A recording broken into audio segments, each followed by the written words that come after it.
السلام عليكم ورحمة الله وبركاته. أهلا بكم، يا رب تكونوا بخير.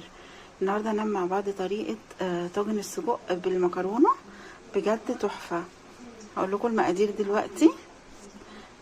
دلوقتي احنا عايزين نص كيلو سجق، وعايزين طماطم وبصل، وعايزين كمان فلفل رومي او فلفل حامي براحتكم لو بتحبوا، بس وملح وفلفل عشان يبقى فيها التوابل، وعايزه بابريكا.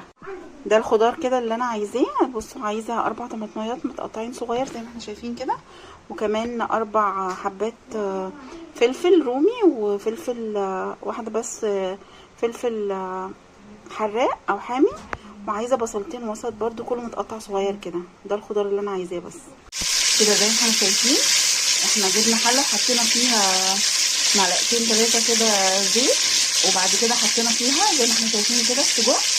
دلوقتي بدأ زي ما احنا شايفين كده يستوي. دلوقتي هنزل